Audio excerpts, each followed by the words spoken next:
They framed me with a fake video to take my daughter, but they forgot I'm a forensic accountant who notices the details everyone else misses.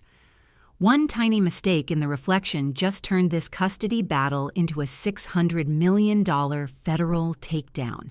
I never thought I'd be back in a room that smelled this much like old paper and expensive failure. The mediation office was located on the 42nd floor, overlooking a city that looked much more peaceful from a distance than it felt from the inside. Across the polished oak table sat Sarah, my ex-wife of 2 years, and the man who had become the architect of my recent nightmares, Julian. Sarah looked tired, her eyes darting between me and her legal counsel, but Julian was the picture of predatory confidence. He wore a suit that probably cost more than my first car, and he sat with a smirk that suggested he'd already won a game I didn't even know we were playing. We were here ostensibly to discuss a restructuring of our custody agreement for our 7-year-old daughter, Maya. But I knew better. This wasn't about Maya's best interests. This was about Julian's ego and Sarah's strange, newfound need to erase me from her life entirely. For the last 6 months, Julian hadn't just been Sarah's boyfriend, he had been a shadow in my life. It started with subtle things, snide comments at the handoff, accidental late returns of my daughter. Then it escalated. Anonymous tips began reaching my employer, suggesting I was skimming from the accounts. Vague, nasty rumors started circulating in our small social circle about my temper and my hidden struggles with substance abuse. None of it was true. I've worked as a high-level forensic accountant for 15 years. My reputation for integrity is the only reason I have a career. Julian knew exactly where to hit me, to hurt me the most. "Mark," Julian said, his voice smooth and dripping with mock sympathy. He didn't even wait for the mediator, a stern woman named Mrs. Gable, to open the floor.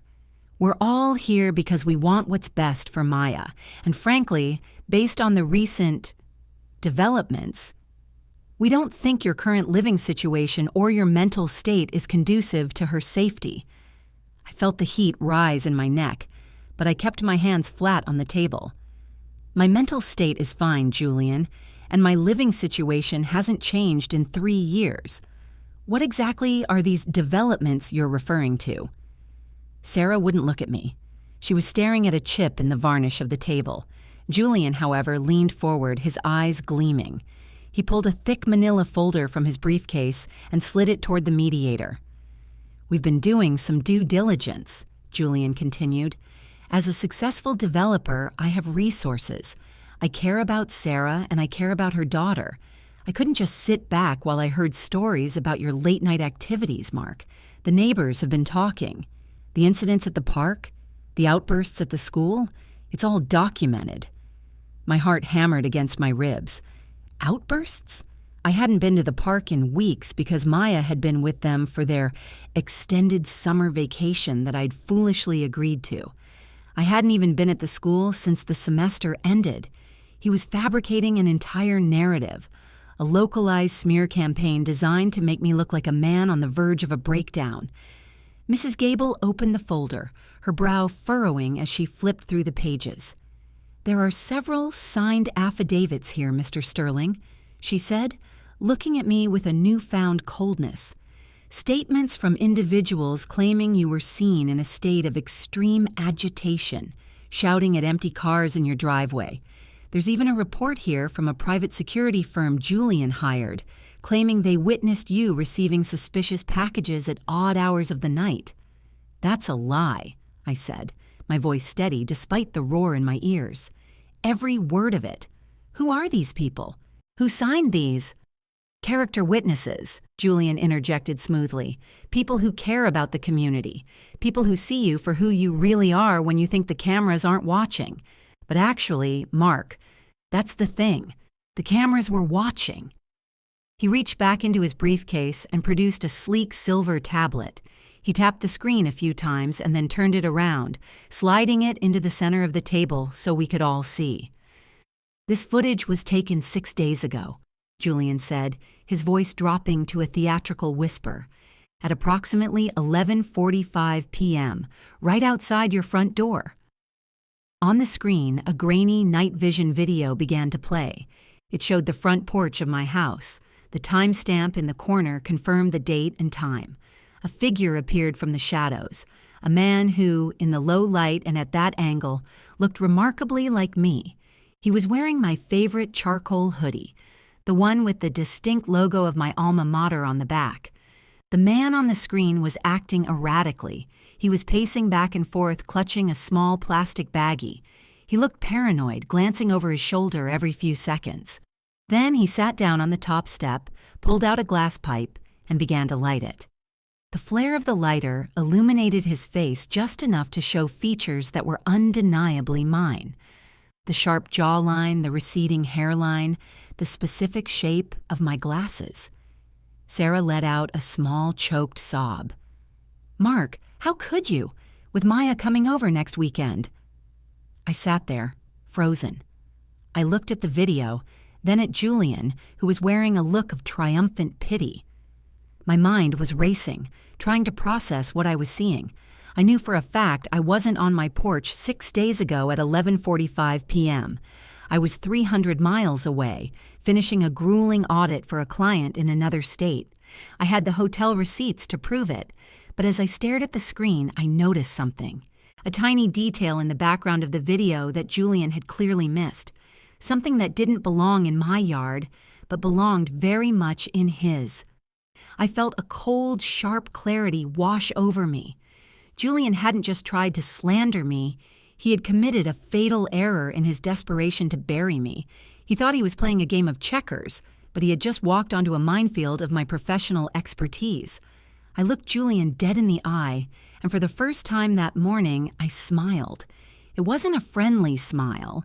It was the smile of a man who had just found the loose thread that would unravel a millionaire's entire life. "That's a very interesting video, Julian," I said, my voice dropping to a low, dangerous calm. "But I think there's something you should know about the way I spend my time. You see, I don't just audit numbers, I audit people, and you just gave me the one thing I needed to prove exactly who was on my porch that night." Julian's smirk faltered just for a fraction of a second. "The video speaks for itself, Mark. That's you, plain as day." "Is it?" I asked, leaning closer to the tablet. "Because if you look at the reflection in the window behind the man's head, right there in the corner, you can see something very specific, something that shouldn't be there if this was filmed at my house." The room went silent. Mrs. Gable leaned in, squinting at the screen. Julian reached for the tablet, his movements suddenly hurried, but I slammed my hand down on the table, pinning the device in place. "Don't touch it," I barked. "Mrs. Gable, I'd like you to look very closely at the bottom right-hand corner of the reflection. Julian, I hope you have a very good explanation for why your car, the one with the custom vanity plate, is parked in the reflection of my front door while I'm supposedly smoking crack." But that wasn't the real surprise. As I zoomed in on the reflection, I realized that Julian's car wasn't the only thing visible. There was a second person standing just out of frame, holding the camera, and as the light from the lighter flickered one last time, their face became clear in the glass. My heart stopped. It wasn't a hired private investigator. It wasn't a stranger. "Julian," I whispered, the realization hitting me like a physical blow. "Who is that holding the camera?" The silence in the room wasn't just quiet. It was heavy, the kind of silence that precedes a structural collapse. Julian's hand stayed frozen over the tablet, his knuckles white. Across from him, Sarah's face had gone from a mask of tragic disappointment to one of sheer, bewildered horror. She looked at the screen, then at Julian, then back at the screen. "That's Elena," Sarah whispered, her voice trembling. "Julian, why is your assistant Elena at Mark's house at midnight? And why is she filming this?" Julian's poise, which had seemed so impenetrable just moments ago, began to fracture. A small twitch developed at the corner of his left eye. She was part of the security detail, Sarah. I told you I hired professionals to keep an eye on things, to make sure Maya was safe. Elena was just supervising. Supervising a man smoking a pipe on my porch? I asked, my voice cutting through his frantic rationalization. A man who happens to be wearing my clothes? A man whose face is just blurry enough to be mistaken for mine, but whose height is off by at least 2 inches. I leaned back, crossing my arms. I let the silence hang for a beat before I continued. Mrs. Gable, I am a forensic accountant. My entire career is built on the fact that people think they are smarter than the trail they leave behind. Julian thinks he's playing a game of optics, but he's forgotten that I deal in hard, immutable data. I reached into my own bag and pulled out a stack of neatly bound documents. I didn't hand them to the mediator yet. I held them like a weapon. First, I said, let's address the where. This video claims to be my front porch, and while the set dressing is impressive, right down to the chipped paint on the railing, there's one thing Julian couldn't fake. My house faces north-northwest. At 11:45 p.m. on that date, the moon was at a specific phase and angle. The shadows in this video are cast from the southeast. For these shadows to exist at my house, the sun would have to be rising in the middle of the night. Julian let out a harsh, forced laugh. Moonlight, shadows, you're grasping at straws, Mark. This isn't a classroom. This is reality. That's your house. That's you. Is it? I asked. I pulled out a single sheet of paper, a digital forensics report. I didn't just watch the video, Julian. While you were busy performing for Sarah, I was looking at the file you sent to the mediator's office this morning as a preview digital copy. You were arrogant enough to send the original file, not a compressed version. The metadata, the digital fingerprint of the file, tells a very different story. I slid the report across to Mrs. Gable. The GPS coordinates embedded in the video file don't point to my address. They point to a construction site in the West End, a project owned by Julian's development firm. It seems he built a replica of my porch on a vacant lot just to stage this little drama. Sarah turned to Julian, her eyes wide. Julian, is that true? Of course not, Julian snapped, his voice rising an octave. He's a numbers guy, Sarah. He's manipulating the data. He's trying to gaslight you just like he always did. I'm not done, I said, my voice dropping even lower. I felt a surge of adrenaline. This was the part of the job I loved, the moment the fraudster realizes the exit is locked. Let's talk about the who, because that's where this gets really interesting. You see, I was in Chicago on the night this was filmed. I have the hotel receipts, the flight logs, and 4 colleagues who can swear I was in a conference room until 2 a.m. But Julian knows that. He knew I was away, which is why he thought it was the perfect time to capture me at home. I looked directly at Julian. The smirk was gone now, replaced by a look of raw, caged heat. But Julian made a second mistake, I continued. He thought I was only investigating him because of the custody battle. He thought this was personal, and it is, but it's also professional. You see, Mrs. Gable, for the last 3 months, my firm has been contracted by the State Tax Commission to perform a top-down audit of several major developers in the city. They didn't tell me who the targets were at first. They just gave me the books. Julian's face went from flushed to a sickly, pale gray. He tried to speak, but only a dry, clicking sound came out of his throat. I started seeing patterns, I said, flipping through my documents. Shell companies, offshore accounts with names like Blue Marble and Cerulean Holdings. And then, a few weeks ago, I found a link, a series of payments made to a private security firm, the same firm Julian claimed to have hired to watch me. But the payments weren't for security. They were listed as consultation fees for site reconstruction. Sarah was shaking her head, tears finally spilling over. I don't understand, Julian. What is he talking about? He's lying, Julian roared, slamming his fist on the table. He's trying to deflect. This is about Maya. This is about him being an unfit father.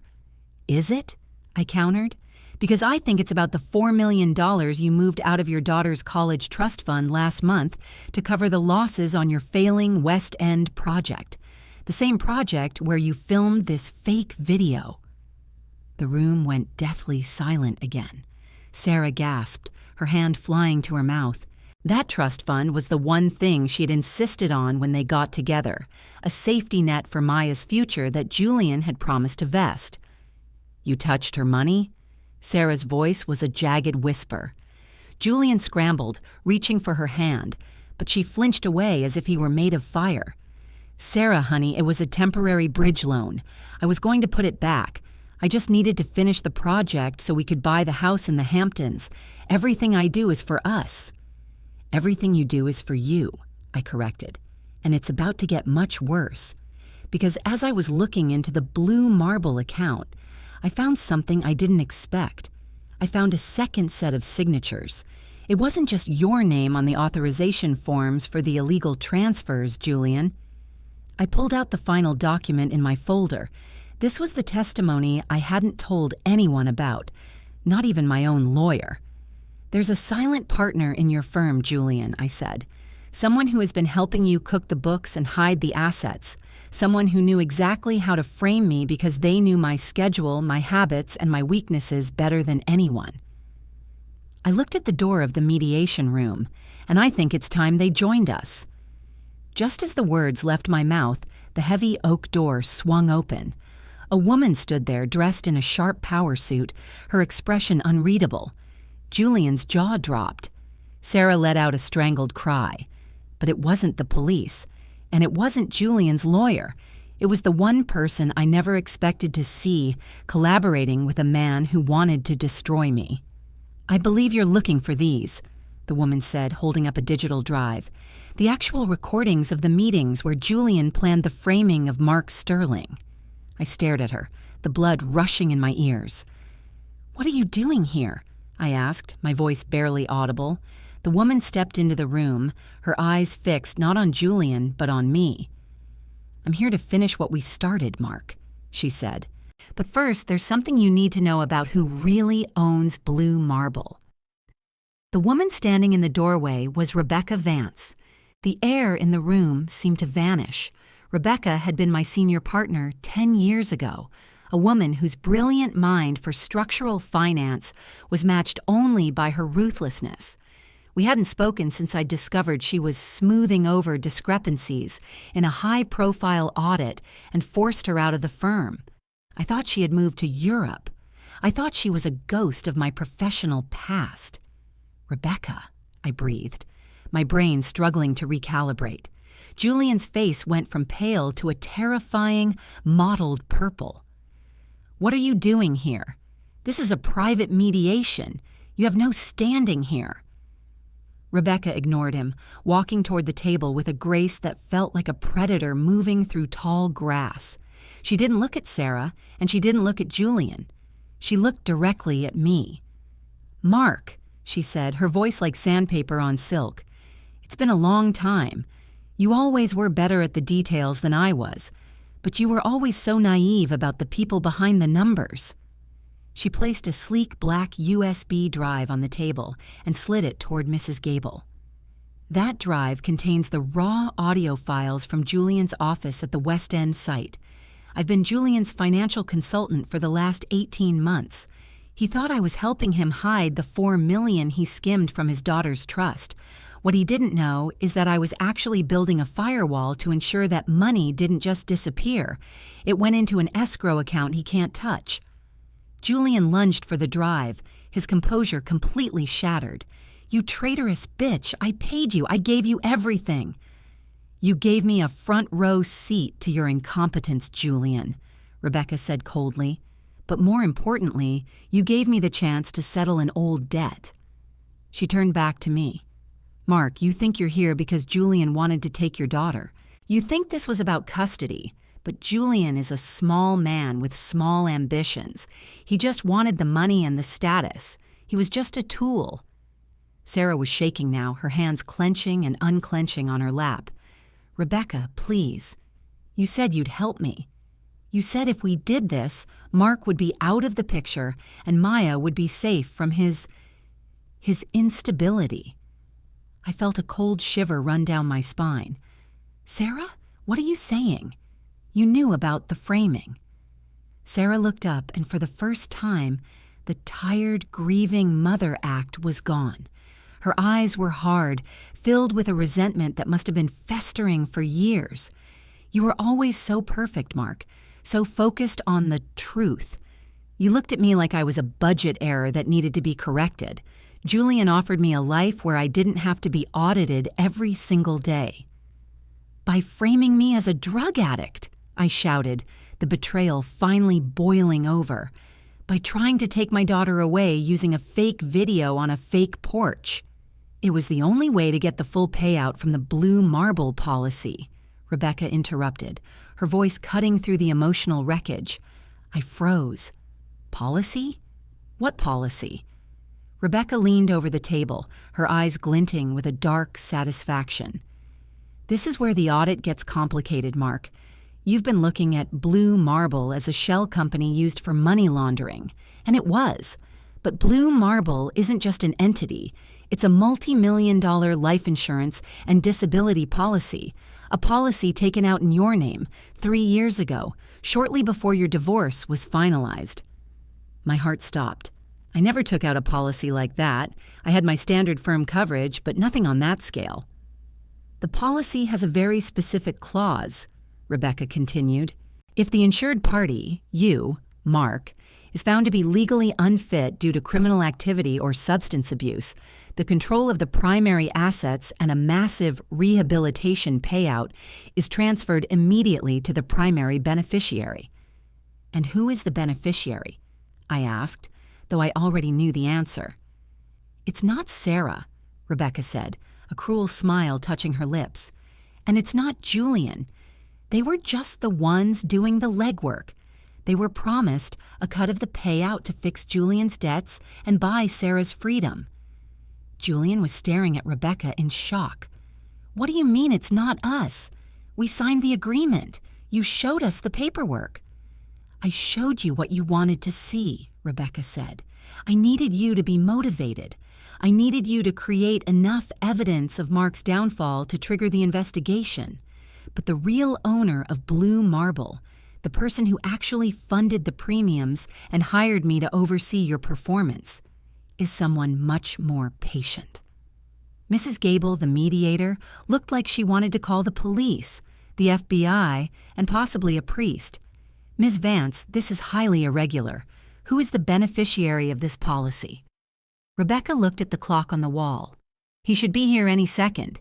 He doesn't like to be late for the final act." As if on cue, the heavy oak door opened again. This time, there was no dramatic entrance, just the sound of a cane tapping against the hardwood floor. An older man stepped into the room. He was impeccably dressed, his white hair thinned but perfectly styled. He looked like the grandfather everyone wanted, kind, wise, and incredibly wealthy. It was Arthur Sterling, my father, the man who had retired 5 years ago after a heart scare, the man who had been my mentor, my hero, and the person who taught me everything I knew about forensic accounting. "Hello, Mark," my father said, his voice as warm as a Sunday morning. "I hope you'll forgive the theatrics, but you always were a difficult man to catch in a lie." I couldn't breathe. "Dad, what is this? Why is Rebecca working for you? Why are Sarah and Julian talking about a policy?" My father walked over to the window, looking out at the city he helped build. "You were getting too close, son. Your audit for the tax commission. You were starting to look at the offshore accounts I set up 20 years ago. I knew it was only a matter of time before your integrity led you to my door. I couldn't have my own son put me in prison." "So you decided to destroy my life instead?" I whispered. "I decided to give you a choice," my father said, turning back to face me. "The Blue Marble payout would have been enough for you to retire comfortably, provided you accepted the addiction narrative and stepped away from the audit. I even made sure Sarah and Julian would be taken care of, so they'd leave you alone. It was a clean exit, Mark, a graceful way to save the family name." "And if I didn't take it?" My father's expression didn't change, but his eyes went cold. "Then we moved to Plan B, and I think you'll find Plan B is much less graceful." He looked at Julian, who was cowering in his seat. "Julian, you were supposed to be the villain. You did an excellent job, but you forgot the most important rule of the game." "What rule?" Julian stammered. My father smiled, and for the first time I saw the monster behind the mask. "The rule that says you never, ever record the person who is paying you." He turned to Rebecca. "Do it." Rebecca didn't hesitate. She picked up the USB drive from the table and, before anyone could react, she dropped it into a heavy-duty shredder she had pulled from her bag. The sound of plastic and metal grinding echoed in the room. "The evidence of the framing is gone, Mark," my father said. "And the video Julian showed earlier, the one where you're on the porch, we've already sent the original to the police, along with a tip about the suspicious packages you've been receiving. Packages that, if they were searched right now, would contain enough illicit material to put you away for 20 years. I looked at Sarah. She was looking at the floor, refusing to meet my eyes. She had sold me out to my own father for a chance at a new life. "So," my father said, leaning on his cane, "you can sign the custody waiver and the admission of mental instability right now, and we all walk away. Or you can wait for the detectives who are currently downstairs in the lobby." I felt the walls closing in.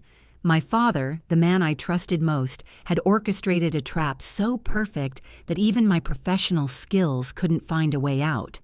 But then I remembered something. Something my father had taught me when I was 12 years old. Always have a backup of the backup. I looked at Rebecca. She was watching me, her expression unreadable. "Dad," I said, my voice shaking, "there's one thing you forgot about the tax commission audit." "And what's that?" he asked dismissively. "I wasn't working alone," I said, "and I wasn't just auditing you." I reached into my pocket and pulled out my phone. I didn't dial a number. I just tapped the screen once. From the hallway, we heard the sound of heavy footsteps, not the measured pace of an old man or the click of a consultant's heels. These were the boots of a tactical team. The door burst open, and a man in a dark suit with a federal badge entered, followed by several armed officers. "Arthur Sterling?" the agent asked. My father didn't flinch. "I believe there's been a mistake, Agent. My son is the one you're looking for." The agent didn't even look at me. He walked straight to my father. "We're not here for the blue marble policy, Arthur. We're here for the $600 million you moved out of the state pension fund last night. The transfer that was authorized from this room 5 minutes ago." My father's face went white. "What? I didn't authorize anything." The agent looked at Rebecca. "Ms. Vance, did you secure the digital signature?" Rebecca stepped away from the shredder, a cold, triumphant light in her eyes. She pulled a second USB drive from her pocket, one she hadn't destroyed. "The shredder was just for the local files, Arthur," she said. "The real data, the evidence of your entire life's work, just hit the Department of Justice's server, along with the recording of everything you just said in this room." I stood up, my legs feeling like lead. "I knew you'd come for me, Dad. I just didn't think you'd do it in person." But as the officers moved to cuff my father, he leaned in close to me, his voice a hiss that only I could hear. "You think you won, Mark? You think Rebecca is on your side? Ask her where the $600 million actually went, because it wasn't to the DOJ." I looked at Rebecca, and the smile she gave me wasn't one of a savior. It was the smile of someone who had just finished a much larger, much more dangerous audit. "Mark," she said, her voice dropping to a whisper, "you should probably check your own bank account." My thumb hovered over the screen of my phone, trembling so violently I almost dropped the device. I tapped the banking app, my Face ID scanned in a blur of red and green light, and the screen refreshed. The number was there. A long, impossible string of digits preceded by a dollar sign. $602,450,000. It wasn't just a life insurance payout. It wasn't a bridge loan. It was the stolen wealth of 10,000 retirees sitting in my personal checking account as if I'd just deposited a paycheck. My vision swam. I looked up at the federal agents who were still securing my father's wrists. The lead agent, the one who had entered with such authority, was now looking at my phone. "Mr. Sterling," Agent Miller said, his voice dropping the professional courtesy, "I'm going to need you to set that phone on the table. Very slowly." "It's not mine," I stammered, my heart hammering against my ribs like a trapped bird. "I mean, the account is mine, but I didn't put it there. Rebecca," she just said. I turned to where Rebecca Vance had been standing only seconds ago. The space was empty. The door to the mediation suite was ajar, the hallway beyond filled with the echoes of the tactical team's radio chatter. She had vanished in the precise moment the chaos peaked. "She's gone!" Julian screamed, his voice cracking with hysteria.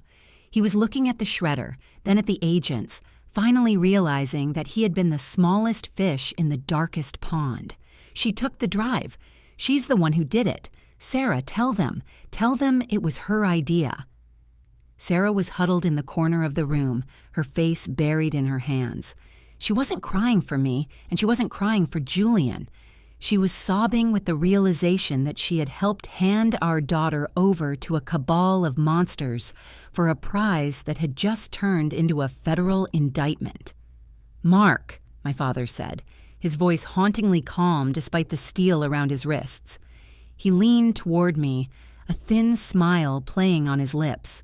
"I told you, Plan B is much less graceful. You spent your life being the man of integrity, the one who couldn't be bought. So I decided to make you the man who couldn't be explained." "You did this," I whispered, the weight of it finally crushing me. "You didn't just want to hide your tracks. You wanted to replace yourself with me. You're making me the fall guy for the pension fund heist." "The logs will show the transfer originated from your IP address, using your encrypted keys," my father said, almost proudly. "The same keys you use for your high-level forensic audits. It looks like the genius accountant finally found a number he couldn't resist. 600 million is a lot of integrity to maintain, son." Agent Miller moved toward me, his hand resting on his holster. "Mark Sterling, you are under arrest for the theft of government-insured funds, money laundering, and conspiracy." "Wait!" I shouted, backing away. "I'm an auditor. I know how this works. If I wanted to steal this money, I wouldn't put it in a domestic account in my own name. It makes no sense." "It makes sense if you were planning to flee," Miller countered. "We have a flight manifest for a private jet leaving for a non-extradition country in 2 hours. One passenger, Mark Sterling. Your passport was found in the glove box of a car parked at the terminal, a car registered to you." They had thought of everything. The fake drug use to ruin my character, the fake blue marble policy to give Sarah and Julian a motive to help, and finally, the massive theft to bury me forever. My father hadn't just tried to win a custody battle. He had staged a coup of my entire existence. But as the officers reached for my arms, I saw my laptop still sitting on the table, its screen glowing. I had left a background script running, a simple data packet sniffer I used when I suspected a network was compromised. It was still recording the traffic in the room. "Look at the screen," I yelled, diving toward the laptop. Miller tackled me, my shoulder hitting the oak table with a sickening thud, but I managed to kick the laptop toward him. "Look at the outbound traffic. The money isn't sitting in my account. It's a mirror ledger." Miller pinned me to the floor, but his eyes flickered to the screen. He saw the scrolling lines of blue code. "What am I looking at?" "The $600 million, I gasped, my face pressed against the carpet. "It's a ghost transfer. The balance in my app is fake. It's a visual overlay triggered by a remote script. The actual funds are moving through the account, not staying in it. They're being fragmented into 4,000 different microtransactions every second." I looked at my father. For the first time, his calm cracked. He looked at the laptop, then at the door where Rebecca had disappeared. "She's not your partner, Dad," I choked out. "She's not working for you. She used your Plan B as a smokescreen to cover her own exit. She's not just framing me.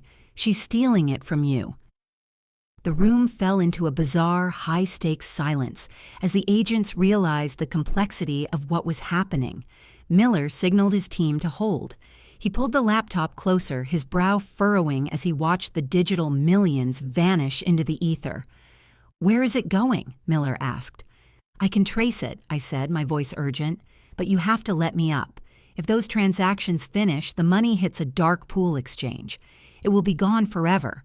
Not just from me, not just from my father, but from the 10,000 people who worked their whole lives for it." Miller hesitated for a heartbeat, then hauled me up. He didn't take the cuffs off, but he let me sit at the table. My hands were shaking as I hit the keys. I wasn't just fighting for my freedom anymore. I was fighting to stop the greatest financial crime of the decade. The code was beautiful and terrifying. Rebecca had built a masterpiece of obfuscation. But she had made one mistake, the same mistake every narcissist makes. She thought she was the only one in the room who could see the pattern. "I have the destination," I said, my fingers flying. "She's not sending it to an offshore bank. She's sending it to a hardware wallet." "Whose?" Miller demanded. I traced the final hop, the last line of code that would reveal the recipient. I expected to see an account in the Cayman Islands or a hidden Swiss vault. Instead, the screen flashed a single familiar address. The money wasn't going to Rebecca.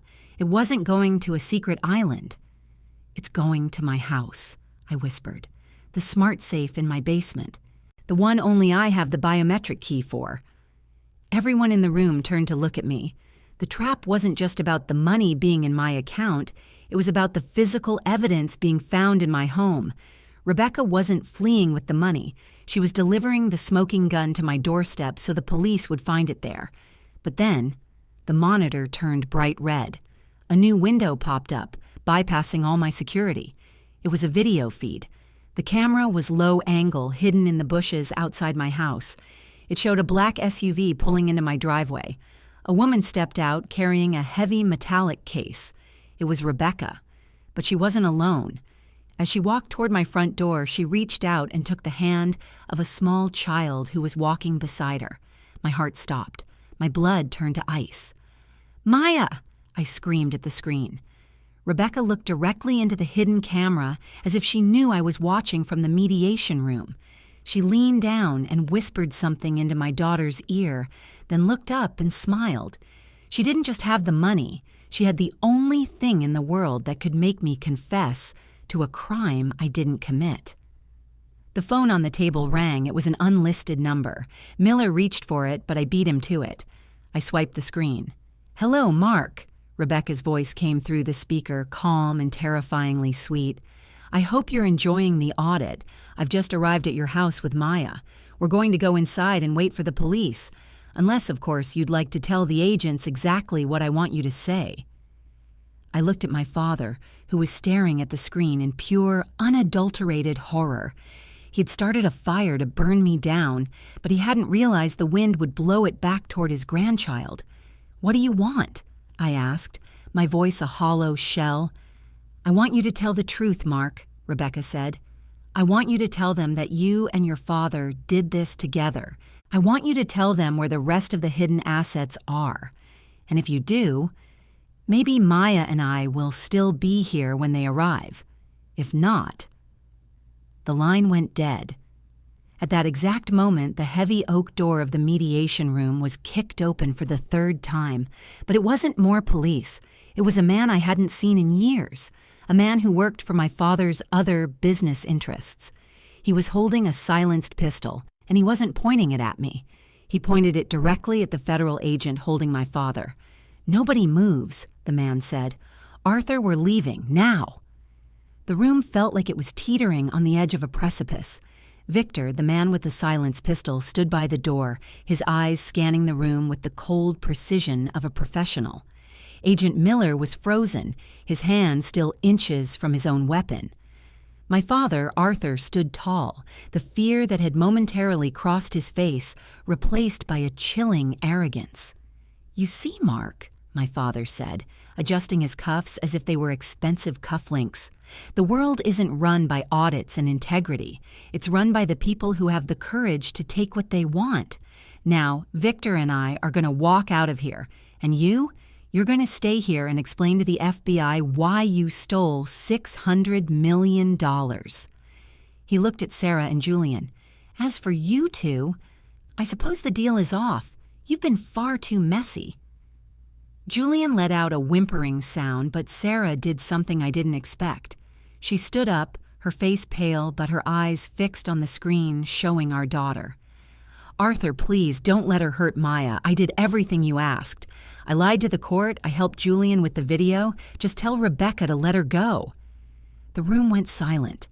The slander Julian had spent months building, the stories about my temper, the drug use, the instability, all of it collapsed in a single sentence of confession from my ex-wife. But I wasn't looking at Sarah. I was looking at the laptop. "You're not leaving, Dad," I said, my voice sounding hollow in the tense air, "and Victor isn't going to shoot anyone." Victor shifted his aim toward my head. "Give me a reason, kid." "The money," I said, looking at Victor. "My father promised you a percentage of the $600 million, didn't he? A retirement fund for your loyalty?" Victor's eyes narrowed. "That's none of your business." "It is when the money doesn't exist," I countered.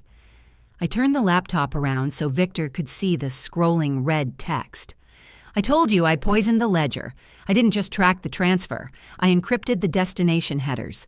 The $600 million isn't in my safe. It isn't in a hardware wallet. It's currently locked in a digital limbo, a cryptographic vault that requires 2 keys to open." I held up my hand. "One key is a biometric scan of my retina. The other is a biometric scan of yours, Dad." My father laughed, a harsh, jagged sound. "Then we'll just take you with us." "No," I said, "because I also added a burn protocol.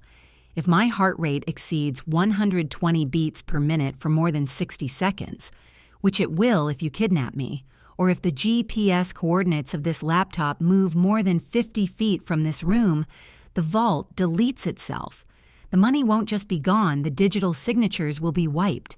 You'll have kidnapped a federal witness and killed a dozen agents for exactly $0. I looked at Victor. "He can't pay you, Victor. He's a bankrupt man in a fancy suit. But the FBI? They have a very generous whistleblower and asset recovery program." Victor's hand wavered. The professional was calculating the risks. "He's lying," my father roared. "Mark doesn't have the guts." "I'm an auditor, Dad," I said, my voice steadying. "I always have a backup, and this is my final testimony." I hit a key on the laptop. Suddenly, the speakers in the room didn't play audio from my house. They played a recording from 3 nights ago. "I don't care if the kid sees the video, Julian. Just make sure the lighting on the porch looks like Mark's. Once he's arrested for the pension theft, the custody won't matter because he'll be in a cage for 20 years. Arthur wants him buried, and I want the payout. Just play your part." It was Sarah's voice. Clear, cold, and calculating.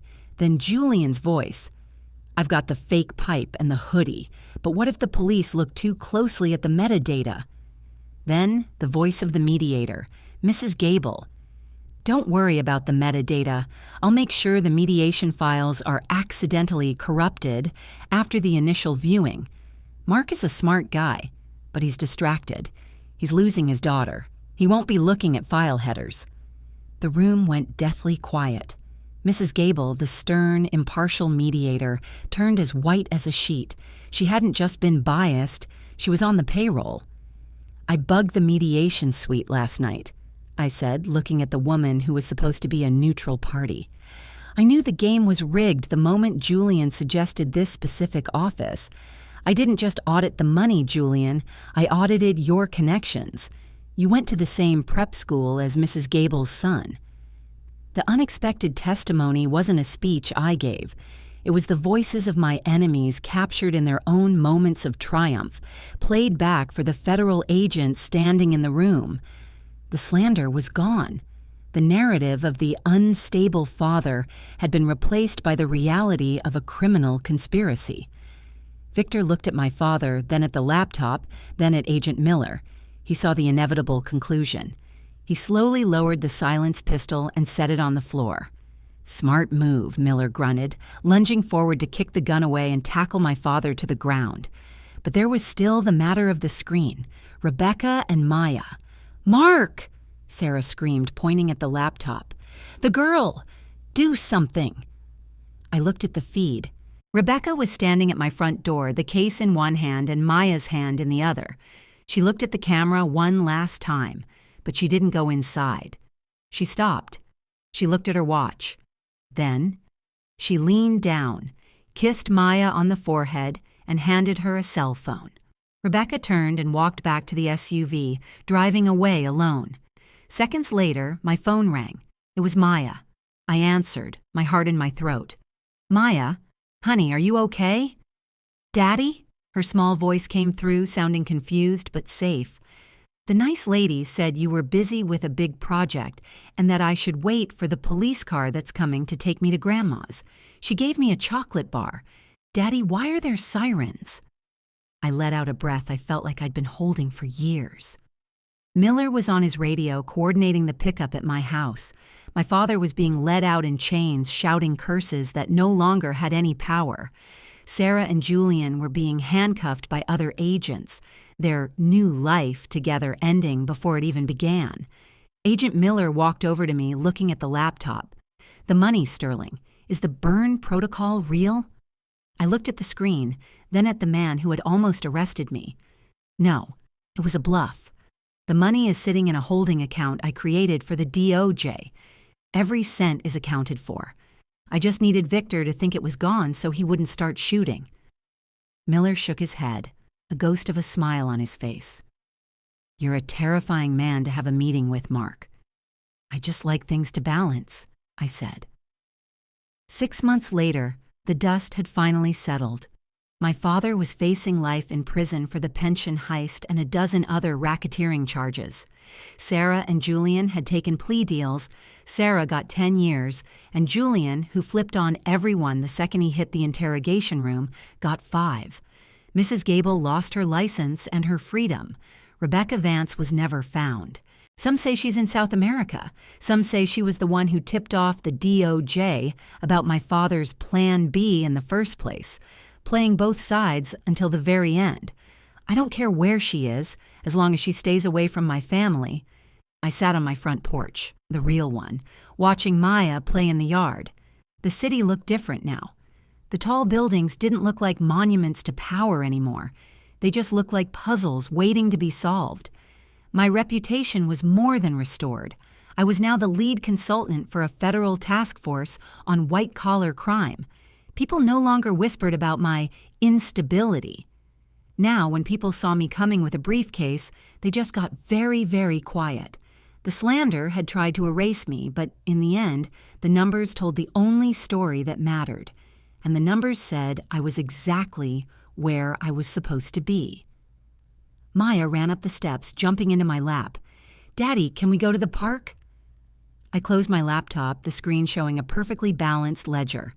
"Yeah, Maya," I said, hugging her tight. "We can go anywhere you want."